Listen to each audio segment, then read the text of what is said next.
Welcome to the Space Startup News live stream. I do this live stream every week at the same time. So thank you if you're watching live, or thank you if you're watching later on. And first of all, let's bring up this banner here. So you can follow us on X if you use X at Space Startup Hub, and I post my videos on there. So that's all I want to say about that. So let's get into videos. First of all, we have this comment here by Manga. This week, Mark has the answer to life, the universe, and everything. Yes, because it's live stream number 42. So yes, that is the answer to everything. So the first video I want to talk about is not that one. Well, there it is. There it is. So Gru's Space's insane plan. So this is a new startup that's come out of stealth just a week ago or so. And it was on the news sites. And hi, thank you for joining. Thank you for joining the live stream, Manga. So okay, so this is what it should look like eventually. So they want to put a hotel on the moon by 2032. The very first hotel would be an inflatable habitat, but then they plan to use local resources to actually build a lunar hotel, which is great. We have another render of what it would look like here. GRU stands for Galactic Resource Utilization. And we have another render here. This is from inside the hotel. Nice window and a nice view of the moon and the Earth in the background, which is very nice. And this is in the video, I think. So you can see launch costs coming down all the time. This is Falcon, Falcon Heavy, and Starship, maybe. But the curve is bending downwards. And GRU reckons that SpaceX will come under a lot of competition pressure. We're already seeing that with Blue Origin. They've managed to land their first stage on the second attempt. And I believe the third flight will actually reuse the booster. So that's happening very quickly. And obviously they're a heavy lift rocket with a super heavy lift coming soon, upgraded New Glenn. So SpaceX is going to come under more pressure. And GRU reckons they will have to reduce the price so it's closer to their internal costs. And they reckon the internal cost for a flight is 15 to 20 million. Now they're charging like 60 million plus. So launch is going to get cheaper, and their plan is, and we bring up some slides here. I'll remove that. I have some slides. So their business plan is they reckon they can break even in 3 flights. So each flight would be 4 guests. That's the most the first hotel can accommodate. So 3 flights with 4 guests is 12. Starting in 2032. Fully booked flights for maximum revenue, and internally they reckon it will cost $416,000 roughly for the first hotel. That's per person night. But by the time they're on the second hotel, the flights, the launch costs will come way down by a factor of 10.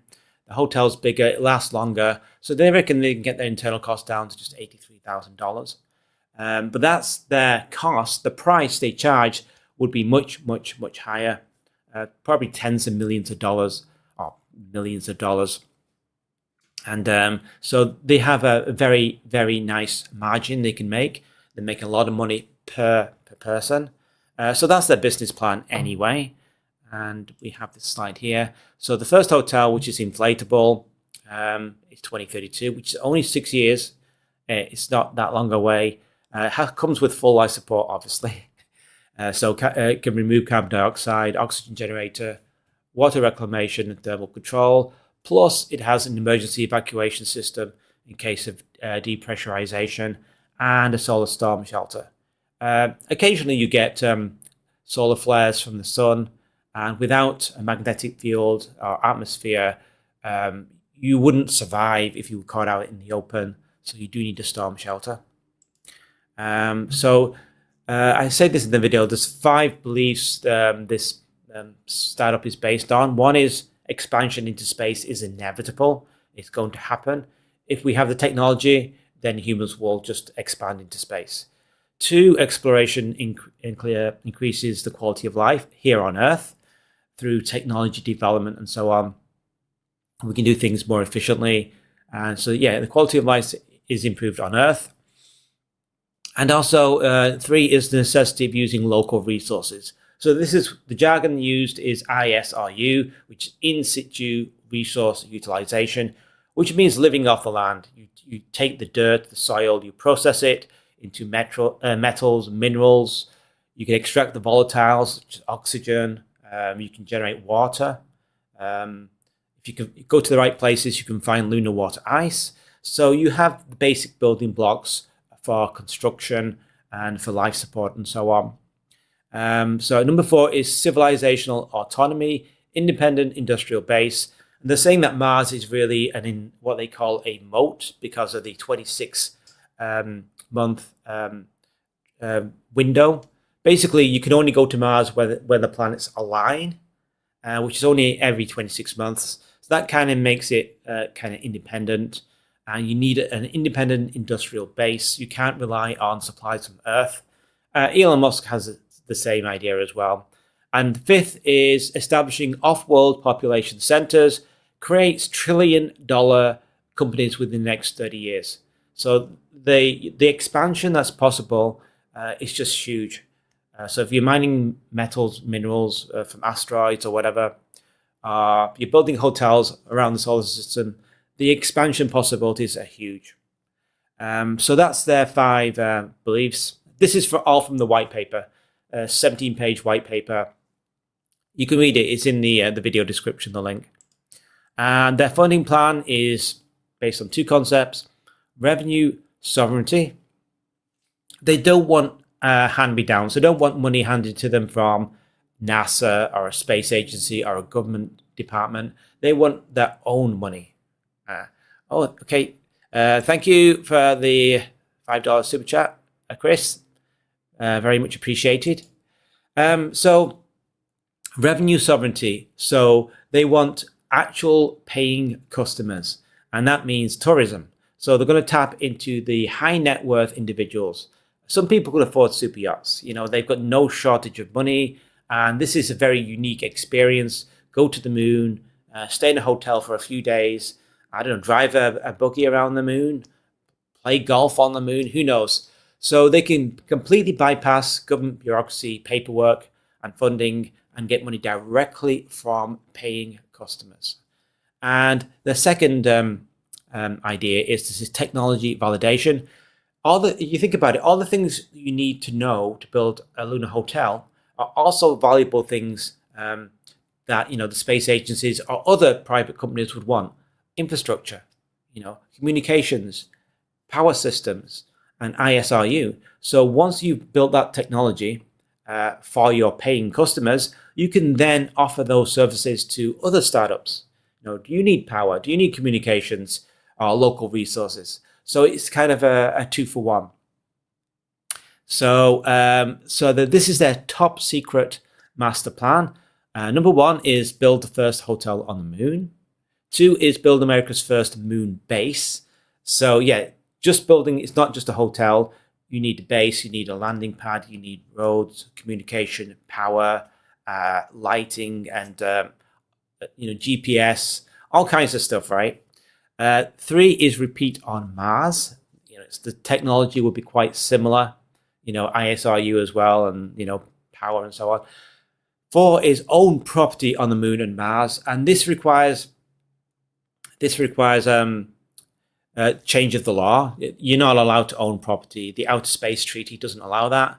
But they think over time, as things become more commercial, there's more activity on the moon, you will be allowed to own property. And 5 is 3 words, galactic resource utilization, which is the name of the company, GRU. And that means basically wherever you go, you use local resources in every planet, on every moon. And that's the name of the company, Galactic Resource Utilization. And then 6 is basically move to Kardashev style type 3, which is using all the resources in the galaxy. So I put that as a stretch goal. That's quite ambitious. So anyway, that is That is their what's that? What's it talking about there? That is their master plan. And then I talk about their low energy construction material. That is, you take lunar regolith, you add an activator that you ship from Earth, and that then helps bind the lunar regolith. You need some water, which you ship from Earth, but apparently in the curing process, you can reclaim most of that water back. So basically, regolith activated water gives you lunar concrete. This is a low energy way of doing it, as opposed to melting the regolith, extracting useful metals or materials, and then using that for a concrete. So you'd have to heat the regolith to over 1,000 degrees or 1,500 degrees. That requires a huge amount of energy. This activator is a much better, a cheaper way. You don't need the power to do that. You just have to ship the activator and the water. So that's the idea anyway for lunar concrete. And then this is the roadmap. So there's 4 missions. First mission is just a demo on a CLIPS mission. That's a commercial lunar payload services mission. These are NASA missions that go up every year, maybe 2 or 3 a year. There's quite a few planned in the future. So they just buy some, they buy a space on one of those landers, and they have a little CubeSat, so a tiny little demo. They're going to try inflate something, a tiny little hotel-shaped thing. And I think they have a drill as well to drill into the soil, extract some regolith, add some binder, some water, and try to make some concrete as a tech demo. Scaling up is a lunar pit mission. So this would be a much, much bigger payload, over 100 kilos, so that's over 200 pounds. And they want to go near a lunar pit and lower their inflatable habitat into the pit. And Tarban Star is saying, are American space companies also not allowed to work with Chinese investors, companies? I don't know the answer. I know NASA isn't allowed to. Congress has blocked them. But I don't know about American space companies. I think ITAR would probably block them, right? I mean, ITAR is the control of technologies. So they're quite onerous on American companies. I can't imagine they'd be allowed to work with Chinese space companies or startups. So I'm going to say the answer is no. Anyway, so that's mission 2. Mission 3 is the first hotel, version 1 hotel, inflatable. And then after that, mission 4, they'd start using local resources, lunar concrete, and building a bigger hotel, which could last for 20 years and accommodate up to 10 people. And yeah, we have this in the pricing model. Version 1 hotel, 4 people. Version 2 is 10. Hotel lifetime's 10 for the first one, 20 for the second. And the first one is 9 tons, which is, I think, imperial tons. It's about 9 metric tons, 9,000 kilos. And the version 2 is 100 tons or 90 metric tons. And we do have this graphic. This is from the roadmap. So you can see mission 1. It's just a CubeSat. Yeah, this is what Joker 1013 is saying. ITAR would block them. That's my opinion too. This is for American companies working with Chinese companies. So mission 2, you can see it's in the inflatable in the bottom of a lunar pit or a cave. The advantage of being in a lunar cave is you block more radiation and solar flares, and also is very thermally stable. It's about minus 20 degrees. We know this from Apollo. They drilled down maybe a meter or so, and the temperature is pretty stable.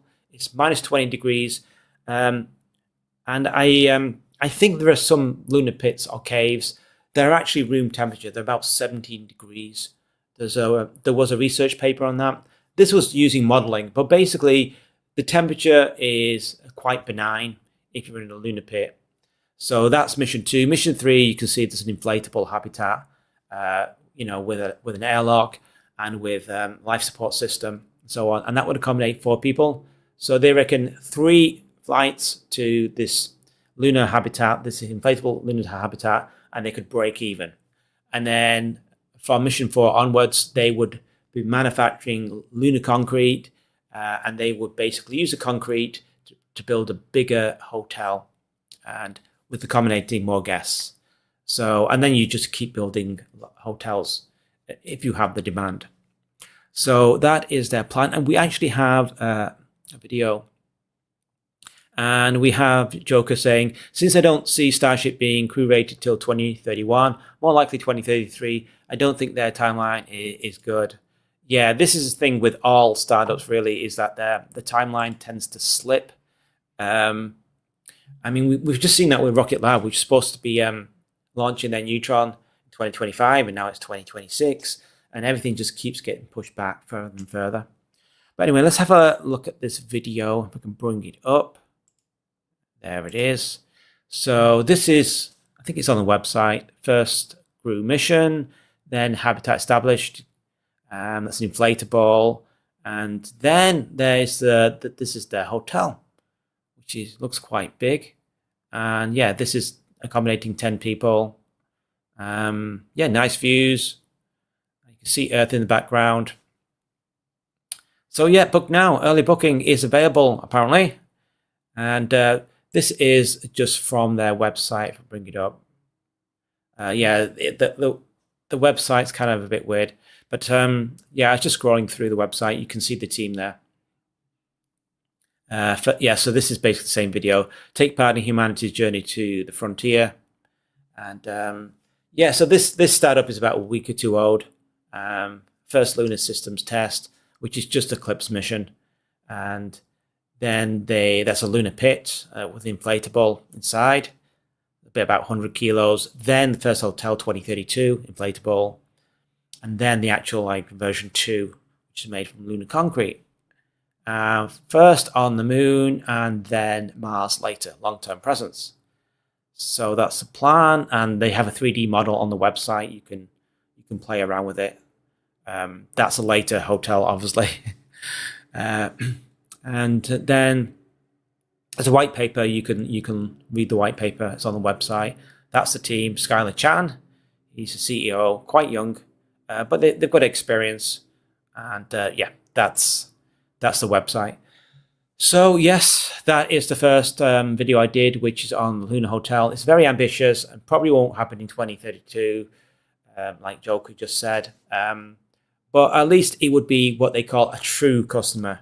Rather than a space agency or science, an actual real customer who pays for a service, which is what we need.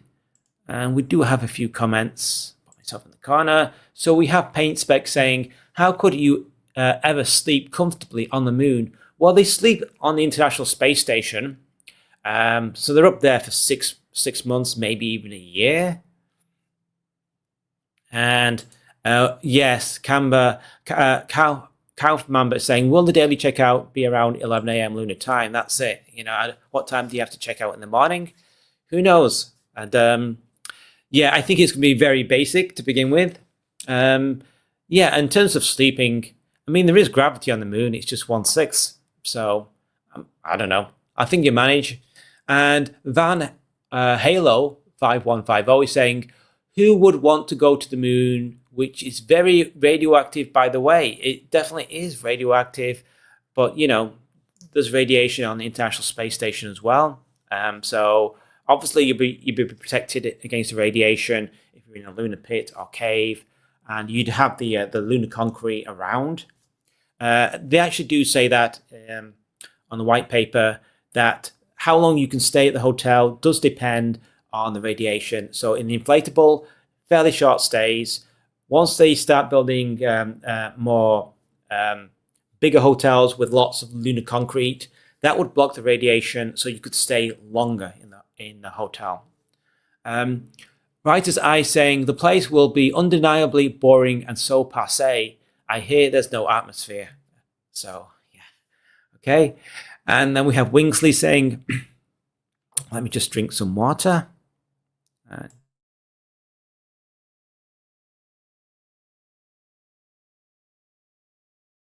So Wingsley is saying all of this is wishful thinking, as we do not know when Artemis 3 will land NASA astronauts on the moon. Yeah, I mean, it's probably not going to happen by 2032. But, they've got some funding. They have a business plan and they're working on the technology. So I guess we'll see what happens. Then we have Mercia.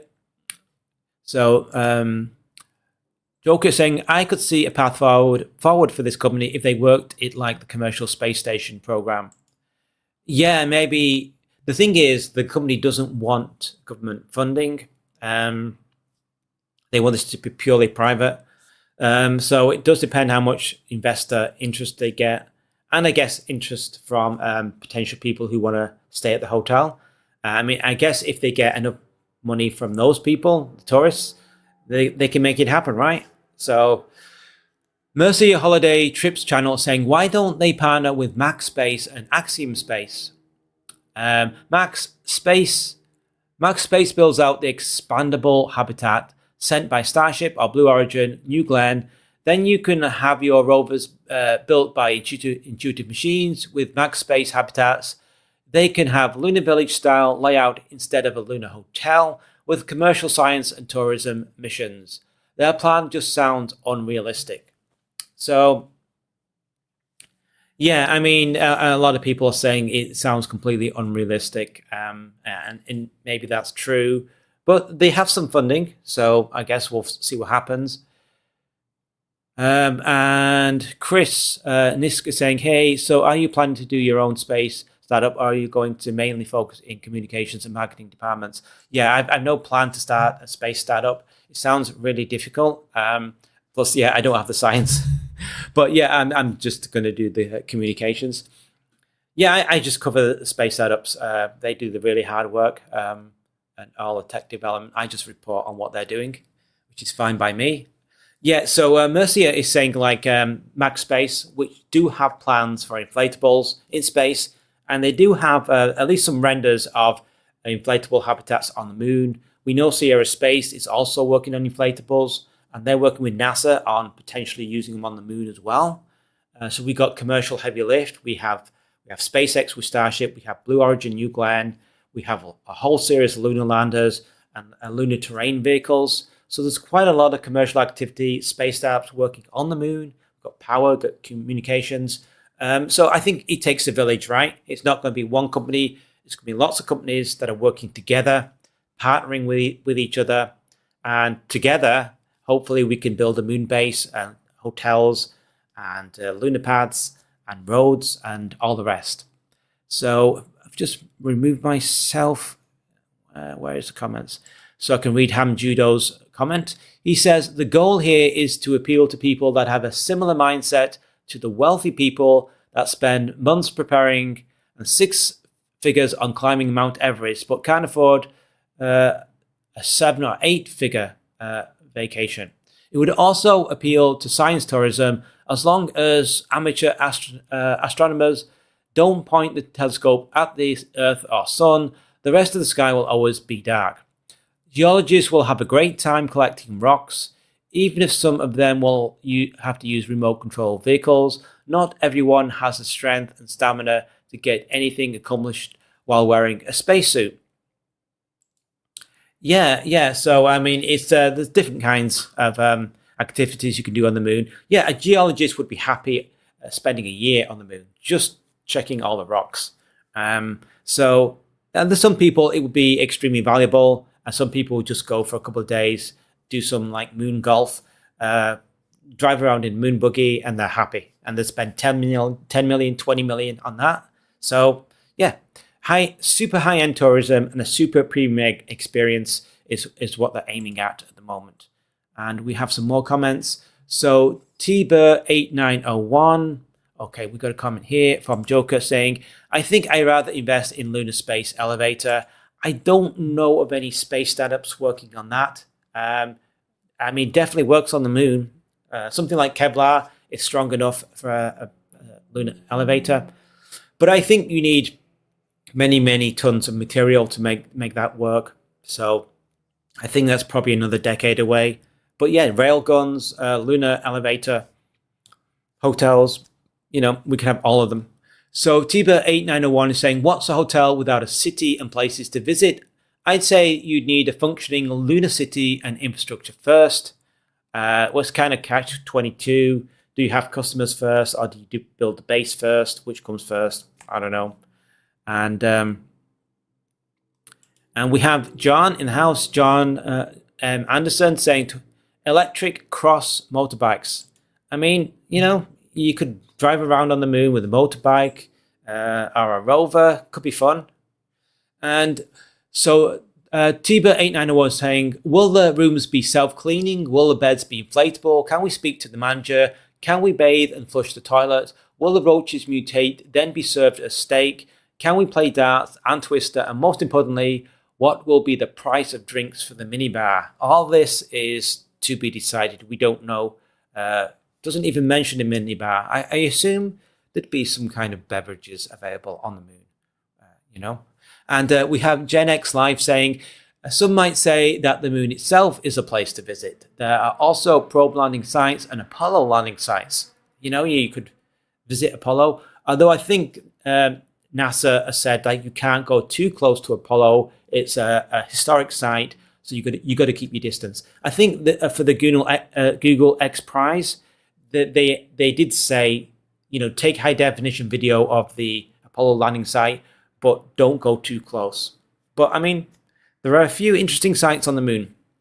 Then we have Space Bonks saying, tapping into the high-income individuals is a good idea. Tapping into the mass market is a real key to success. I would gather regulate on-site, manufacture small, unique products such as necklaces, rings, figurines, and other collectibles, sell back on Earth at auction. Then move on to other more useful products made on the moon and sold back to Earth, and importantly, directed into the space economy. Sounds like a very good space startup idea. You should get some investment.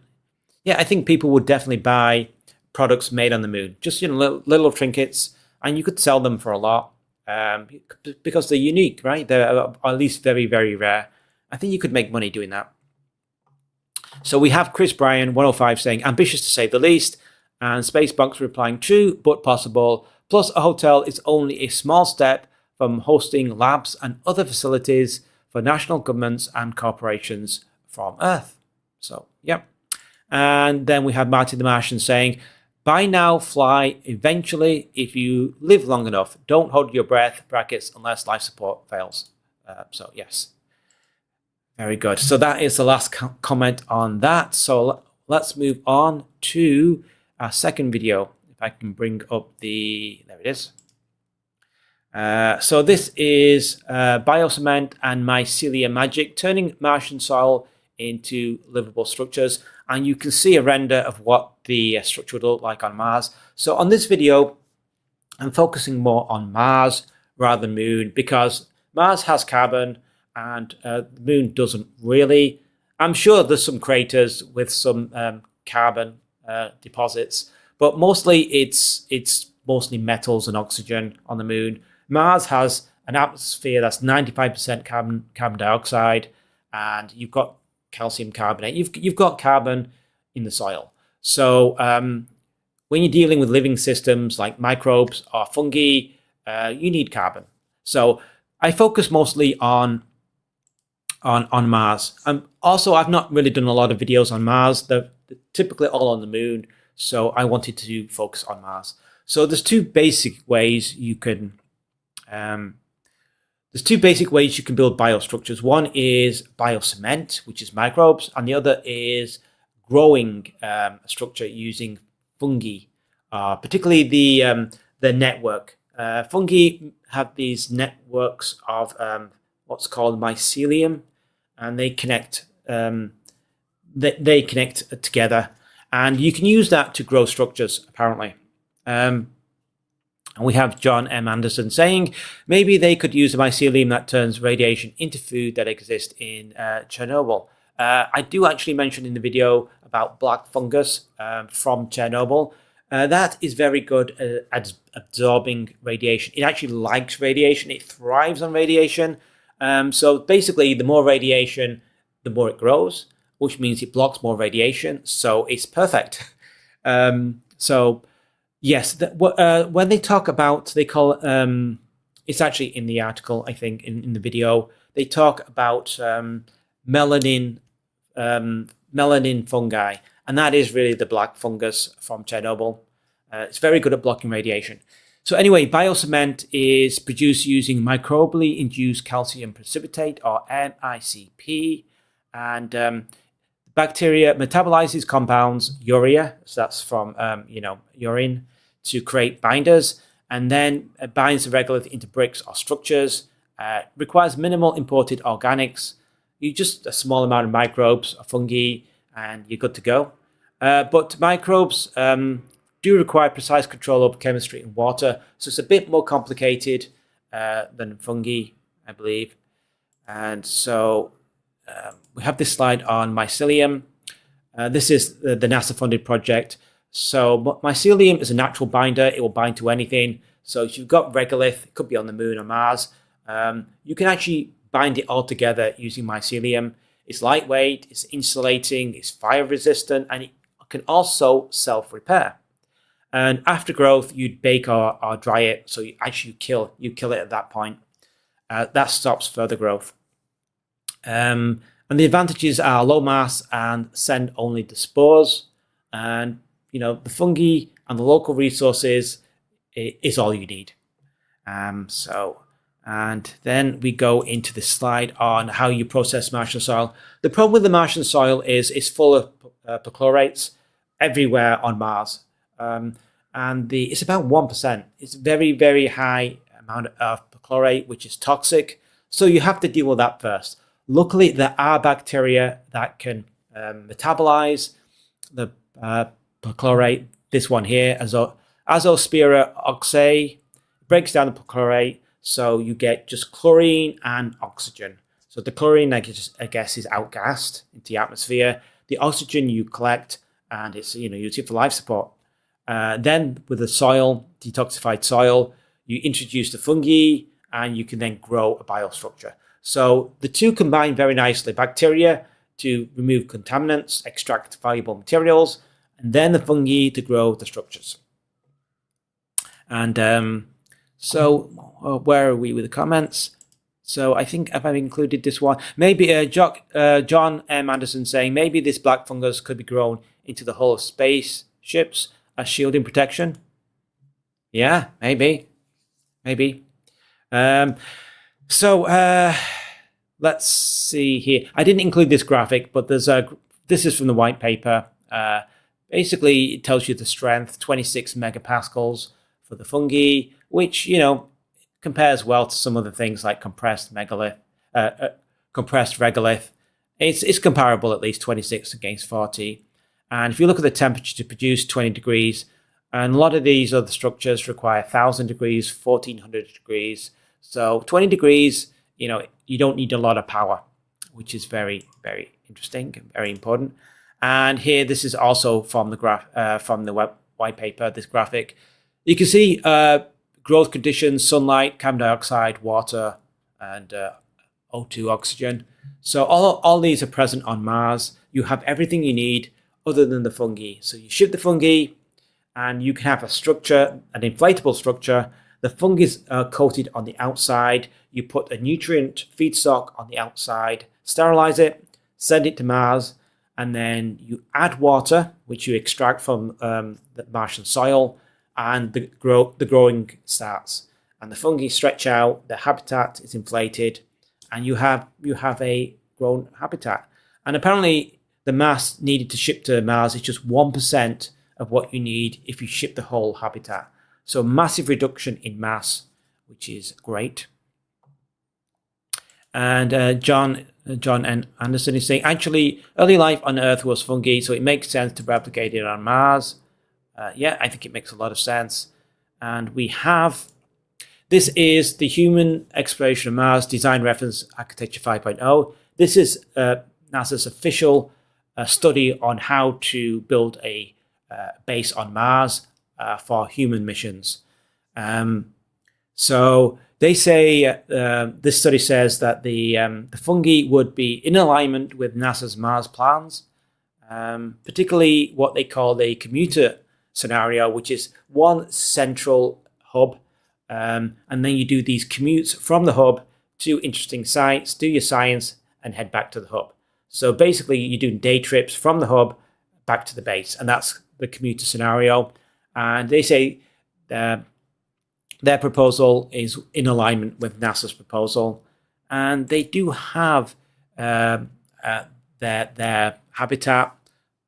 They put this in white paper. It's quite a big space. You've got your ports here, you've got your airlocks, your entry lock, and you've got like windows and so on. So it looks quite nice. And what else do we have? I think this is from the Chinese white paper. You can see that it's leaching out all kinds of chemicals and materials. You can leach out the metals using bacteria. And then in the graphic D, you can see how bio-waste or mission-produced streams of waste from astronauts can be used to extract methane, water, and oxygen. So, and yes, then we have, I think this is a video. So yeah, so this is on Mars. You drop the container. This has the fungi inside, and it's basically a flat-packed inflatable with the fungi, the feedstock, fully sterilized for planetary protection. Then you'd have water you'd extract it from the Martian soil. You pump the water in, and the whole system inflates. And then you start growing the fungi. It's got water, it's got the feedstock, and you can gradually see it. You can see it start to grow in the video. There's the mycelium growing there, and this is where all the mass and all the shielding comes from as it grows. And eventually, that's the video. But basically, that's your habitat. So let's have a look at what people are saying about this. Put myself in the corner. So we have Marty the Martian saying, using biomass is a brilliant use of materials. I would never have thought of something this clever without first smoking a little biomass myself. Yeah, it's a very clever idea. And you can use bacteria potentially for mining asteroids as well, extracting the metals and so on. And then John M. Anderson is saying we should have a black fungi farm in the Van Allen belts to absorb radiation to make space travel less dangerous. Make full use of all the different extremophiles. I do mention in the video, you have microbes that withstand radiation. You have them that can withstand very high temperatures or very low temperatures, or like acid environments. So potentially we can use those off-world, because you have extreme environments, and maybe the bacteria can live or thrive under those conditions. And Redfish 3977 is saying, what's the next Rocket Lab stock? Who knows? Who knows what's going to do well? I mean, Stoke Space should be launching this year. Relativity Space maybe at the end of 2026. And then you've got a lot of European space startups. You have ISA Aerospace, which should be launching maybe next month now, February, March. Very big European space startup. We have the Exploration Company, which is just buying Orbex. I'm going to do a video on Orbex and the Exploration Company next week. They're going kind of vertical stack. So there's potentially a lot of space startups. Which ones are going to succeed? Yeah, I don't know. And Don Irving 3806 saying, another absolutely fantastic episode. Keep up the great work. Thank you. And we have Jim Watchman. Mars, I've been commenting about mushroom bricks to be used as a radiation-resistant wall for space habitats for years. Then I found out about mycelium, but I didn't think it could grow into a specific shape. I thought it could be used as a 3D printer filament, so we could grow more before it ran out. My question is, if we can grow custom walls that are radiation resistant, then why aren't we growing cities on the moon yet? We will be growing cities at high radiation locations on Earth first. Mushroom cities sounds too sci-fi. Yeah, well, it's been studied. The problem is there's some challenges. I mentioned in the video, you've got to pick the right strain, the optimum strain, and you've got to get the environments right. This is why they have to use space stations. You need the microgravity environment, you need the radiation environment. So they want to put experiments on the Starlab Space commercial space station. So they've got phase 3 funding. They've got, I think, $2 million. So they can basically afford now to put their experiments in space and test them out. So this goes perfectly into my preview of next week, because I'm doing 2 videos. One is on Starlab Space, and the second one is on Arbex and the exploration company combining together. So this is why we need commercial space stations, because of these kind of things. This NASA funding of the fungi.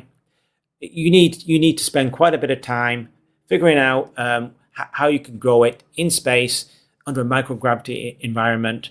So they want to put it on Starlab Space, which should be launching in 2029. So this is one argument for commercial space stations for these kind of experiments.